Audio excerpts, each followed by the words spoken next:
Today our Uncle Mike arrived in Korea on a business trip. First-time visitor Uncle Mike seemed a bit nervous. Then he turned a corner and spotted a restaurant. For Uncle Mike, eating is the top priority, so he immediately decided to go in and give it a try. After entering and sitting down, Uncle Mike looked at the menu on the wall. The only thing he could recognize were the Arabic numerals. Everything else was completely foreign to him, so he just picked the cheapest item to see what would come out. Then he stood up and gestured wildly with the server, ordered something called cheonggukjang before sitting back down. Uncle Mike waited anxiously on his side, while the kitchen was bustling away on their side.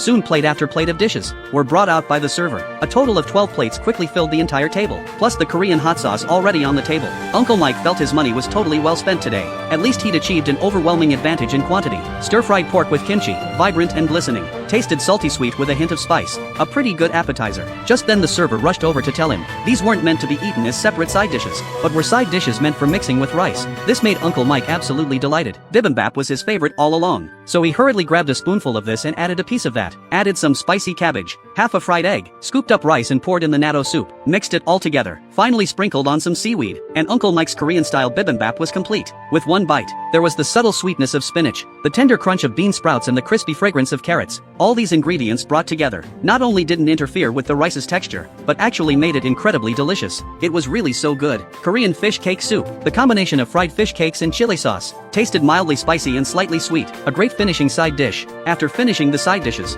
Uncle Mike started getting creative again. First he wrapped rice in lettuce, making lettuce wraps to eat. But that didn't seem quite satisfying enough, so he picked up a whole piece of spicy cabbage and wrapped it around rice, put it in his mouth. Before long, the bowl of bibimbap was finished by Uncle Mike. Wiped his mouth. The scorched rice soup was crowned the #1 dish. Mixed with rice, it had an outstanding aroma, warm and fragrant, comforting to the stomach like drinking porridge. After eating his fill and stepping outside, Uncle Mike was still marveling at Korean portion sizes. Looking forward to Uncle Mike's next visit.